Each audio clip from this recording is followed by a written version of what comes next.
unforgettable win by the Blues. From 37 down to win by 15. Keeps it in, Eddie. He keeps it in. Oh, look at Eddie Betts.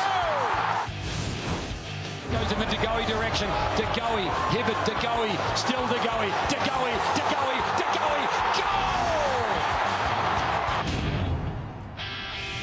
Hello, I'm Damien Barrett and welcome to Access All Areas, brought to you by Virgin Australia. We had the annual Queen's Birthday clash between the Pies and the D's yesterday, and Collingwood was simply too good, Jimmy Bartell and Matthew Lloyd. Yeah, spot on, Damo. Lloyd. Look, Melbourne, that game was just reflective of their whole season. They dominate contested ball but get belted on the scoreboard. And they lack class too. I think 9 goals between De Goey, Stevenson and Hoskin Elliott, where Melbourne just couldn't find their next goal, and that's been their issue all season. Pressure was ramped through the roof by the Pies early, and it created some very nervous Demons defenders. Yeah, exactly right, Damo. Look, they were able to apply enough numbers around the contest, Collingwood, Lloydie, where it forced Melbourne to quick kick the footy, and Collingwood was so well structured behind the ball and just then killed them on the turnover. I thought Melbourne's effort was pretty good. It's just Collingwood, you could just see they made a statement. There was a poor performance against Fremantle in their last game, and to come out, they made a statement early. Didn't put the scoreboard pressure on like they would have liked to, Collingwood, but you could just see the intent. I thought Sidebottom was the best player early on the ground because of it, and as a result, they got a nice little lead at quarter time. We're into the first of the 3 weeks of bye rounds, so there's a bit to play out over the course of what happens in this particular week. But with a now clear second spot on the ladder, the Pies, are we looking at 2011 all over again? Collingwood versus Geelong in the grand final? Well, they're definitely the two front runners. We know Geelong, their record, but probably it could be a positive in a way for Collingwood. They haven't put 4 quarters together, and they've had a number of star players come in and out of the side, so I don't think we've quite seen the best of Collingwood, but they're sitting second on the ladder. Yep. Studs up rule was in discussion yesterday when Jeremy Howe took this mark over Tom McDonald to the letter of the new law, the new rule, whatever you want to make of it. That is, unfortunately, a free kick against Jeremy Howe. Well, I hope they're consistent, Damo, and that every time that happens, it is paid, because I was disappointed in a sense because I don't see there's any harm there whatsoever to a player in Tom McDonald. That's just a player being smart with his use of his positioning. Do we want... I absolutely agree with what you're saying, Lordy, but do we want that to be ruled against in this game? This exciting game. We want... I mean, a lot of the rules are around and are built around allowing players to have the freedom to go and do that. I don't want it to be ruled against. I want the Toby Green one to be ruled against. Yeah. Where it's in play, and the player's coming front on, but that one where it's coming from behind... Yeah, and I was under the understanding you had to really extend your league to create that space, and it didn't seem like that with Jeremy Howe. And this is the problem again. It's another rule for the umpire where he has to use his discretion. Yep. So there's so much grey to it. I felt like he just put his leg out there to protect himself and keep McDonald away, which he did. Have the AFL ticked it off, Damo, already? Effectively, yeah. And again, the Toby Green one gets brought up all the time, but that was the worst of those was in play. It wasn't a marking contest, which is very different to what we saw with Howe coming from behind a player. Pagan's paddock was all the vogue in the early 90s, mid-90s with North Melbourne. Collingwood, is it the Pies paddock at the moment? Well, I thought they played really smart. They were pretty tall in that defence. Look at Frost early. I know he got concussed. They had May back, Lever back, and I thought they were too quick for them on the outside. It was a smart game style. Yeah, they've done this a bit. They keep rotating who comes out of the goal square with the best matchup. But for me, it was off the back of Melbourne's ball movement. So they had really shallow entries, which allowed Collingwood to go really fast to get that space inside 50. We saw them spread, but when you have De Goey, Stevenson, Hoskin Elliott, these sort of players with speed, they can get up and create this space back inside 50 really quickly. And Jimmy, are they structured up in a way that allows them to do this against every opposition? Yeah, they do. And you see straight from a centre bounce, it's one of them goes right back to the goal square. The rest, almost queue up on the back of the square, or inside 50 now. And what they do is they get up really high, and then they just beat you on the rebound on the way back. Geelong wouldn't allow that, though, would they? No, if it was Geelong, you'd have Blitzars or Stewart being almost the goalkeeper and trying to keep them all in front of themselves. And they'd be smart enough to read that with the Cats. But it all comes off the back of pressure up the ground as well, which we'll probably see with a number of other teams when the defenders get exposed. The pressure up the ground isn't that good. Stephen Lay and Jake Lever came back yesterday, and they had some scratchy moments, but at least they've got a game into their systems, Jimmy. Yeah, we were worried, weren't we, Jim? That first one with Lever. Yeah, exactly right. Look, they were scratchy early, but you can imagine that's the case when you've come back in after missing quite a few weeks. But, Lloydie, we found as the game rolled on, they started to get moments where they built their confidence, and we saw a mark which will come up in the package where we both went, OK, Lever will get a lot of confidence out of this. And I thought May did a pretty good job on Mason Cox. He kept pushing him under the ball nice and early. It was just when he got caught out on those nippy forwards where he got found out a little bit. But very good performance, I would have thought. This is the one you like, Jim. Yeah, I think for a guy who's done his knee and had certain injuries, and that helps you with your judgment as well. And we know what Lever is as a footballer. He's a peel-off player who either spoils or intercept marks. And I reckon he'll look at that and go, all right, I'm sort of getting my AFL feet back underneath me. They need to be rebuilt, the Ds, to a point, and they're going to build them on the back of Lever and May being down in the key back posts. It leaves Tom McDonald in a vulnerable position, given the forward line exposure that he's had this year without Jesse Hogan in it has left him and his club wanting. Sink or swim as a forward. That's what it is now, because there's no spot left for him or his brother in defence, because Oscar's a VFL player now. Tom, just hasn't cut it as a forward. What do you reckon's gone wrong for him last year? Is it now he's the number one forward? And that's not what he is? Yeah, I think he is a number two forward, because Hogan was the big dog on the forward line. But he's symptomatic of their ball movement as well. We see shallow entries inside 50. If you think last year where he was taking a lot of his shots on goal, 10, 15, 20 metres out, directly in front, we saw that speed of ball movement from Melbourne. They just can't get that going at the moment because they can't spread away from the contest. And he even missed a big set shot that would have had them challenged in the last quarter. He wouldn't have missed that last year, but he's lost all confidence, Tom McDonald. Yeah. So you play him even next game? I would, but he's running out of time. Yep. The Blues did something very different. They won a game of footy, but they also played in a very different manner to what they had been playing under their former coach of Brendan Bolton. David Teague's first hit out was a very impressive one, albeit it's a one-game sample. Yeah, I like the spread and the handball spread, the width of the ground. There's a couple of highlights here where you just see them take the game on, and you watch the top of the screen, top left-hand side of the screen. That's Mitch McGovern. And that ability to have to lose your man through quick ball movement, Jim, I think the forwards thrived on the weekend. Yeah, I don't think you do that unless you know your teammates are going to take the game forward. Where Carlton would normally kick it backwards, sideways, protect the game and try and play the game slow. But because of that ball movement you touch on, you start to reposition because you go, actually, it's going to be whipped in today. They had 59 inside 50s, which has been un-Carlton-like in recent times. So you keep moving because it's going to come forward at any moment. So it gives you that energy and excitement that you're still live forward of the ball. There's only 3 Brownlow votes available as a maximum for any given player in any given game. But if there were 4, I reckon Paddy Cripps might have been able to get them. This is one of the great games of anyone's career. Yeah, he would have locked away the 4, but his running mate now already in his first year, Sam Walsh. You look at all these highlights, he's almost in his pocket. Smart business decision running right next to Paddy Cripps. Yeah. But he just has that energy to get to contest, and he's a smart ball user. He takes the obvious option all the time. It's one of the greatest individual midfield games I've ever seen. And that last kick 4 goals and a half, that's going to the next level where Cripps hasn't got too many more levels he can go to, but to kick goals like that. And just on Sam Walsh, Cripps has been crying out for pressure to be taken off him, and now I think David Teague threw him inside a lot more. He was a permanent inside midfielder. Curnow went in there after half-time, and it allows him to do things like this when there's quicker ball movement and he can go forward a little bit more. OK, 3 seasons ago, Reece Matheson had a little antic after kicking a goal up there at the Gabba, and Cade Simpson's got a long memory. This is Reece in his first year of senior footy, just celebrating in a certain way, Jimmy, and Cade liked it. Yeah, with Reece kicking it for goal again. I'm a big fan of detail too. If you're going to do these sledges, we see Cade even reloading. Oh, there's a new target there, and he absolutely got him a beauty out on the full. Well done, Cade Simpson. It's amazing what players remember, isn't it? I would have forgotten Reece did the shotgun, but he didn't. Well, even Joel Selwood reacted to Reece's initial moment there some time ago. What's it say about the Lions? They're now 7-5. It's a game that no one thought they'd lose, and it's brought them back to the pack. It's a disappointing loss coming into the bye, but I'm going to take the positives out of the Brisbane Lions. 5 wins last year.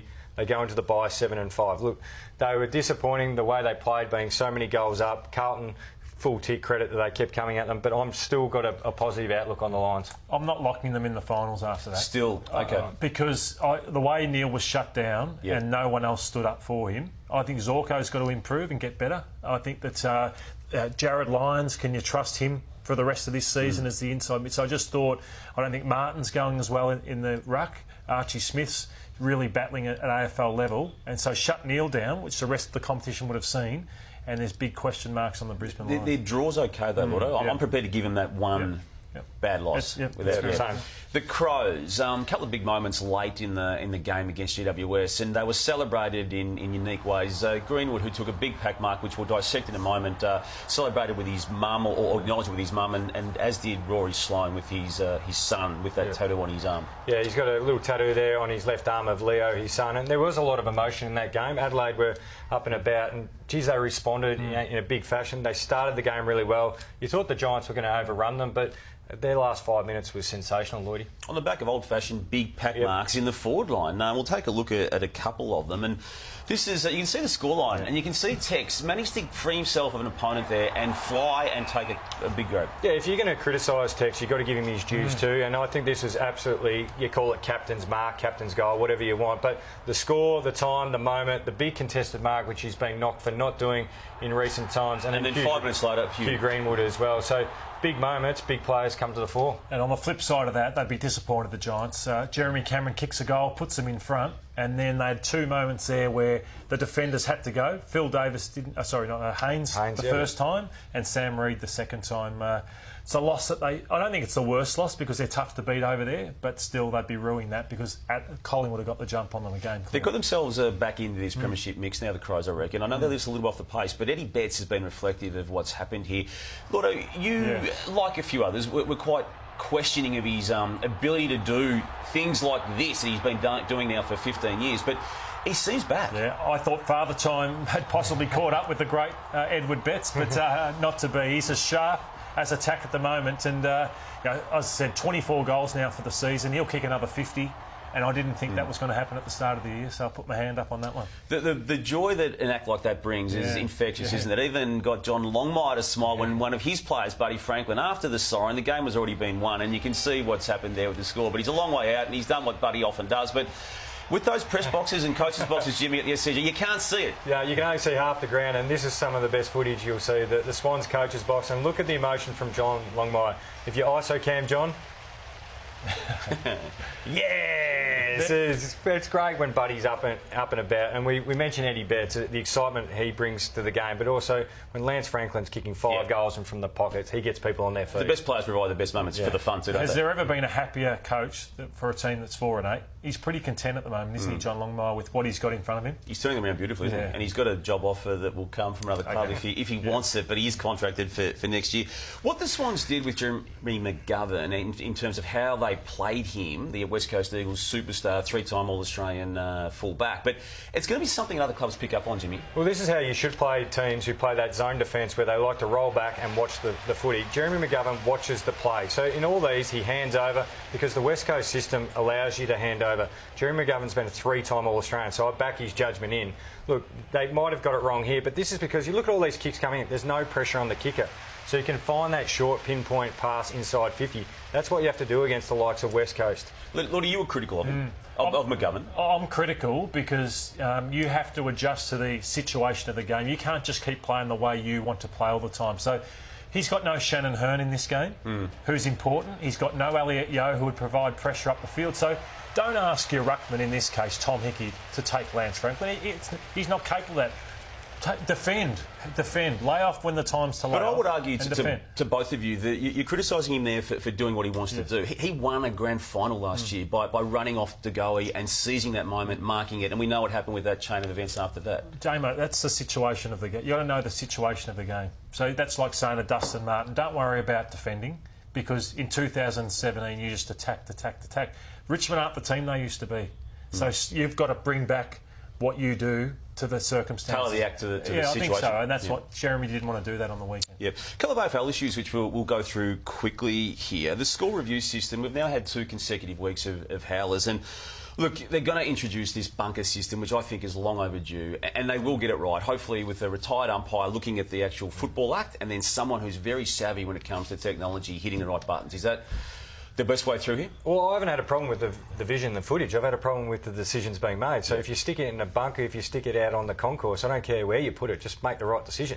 I'm with Jim. I want to throw this one at you, Damo. Adam Goods, the apology came from the AFL. Was it too little too late? You could argue it's too late, Lotto, but when it's genuine, which it genuinely is, it's never too late. And you're better off doing it so you can then move forward as an industry. And it's not just the AFL with this latest statement, it's all 18 clubs too. So they took a bit of work and time behind the scenes to get the words on it right. I think they are right. Yes, albeit too late, and they've acknowledged that aspect of it as well. The stadium roof, Jimmy, you covered the game for radio on the weekend, and you were needing to take cover, weren't you? Yeah, exactly right. When you see players warming up with hats on, umpires can't see, crowd can't see, broadcasters can't see, and people at home can't see, it tells you just push the button and close the bloody roof. It's an outdoor game, Jimmy. It's an outdoor game, but they actually build the stadiums the right way around, Damo, and there's not buildings from the outside reflecting in. You don't like it either, do you? I'd prefer the roof to be shut as well. If you can do it. Yeah. We've had a great response from fans showing us how they travel to the game in the Virgin Australia Footy Family campaign, and here's a clip of some of the best.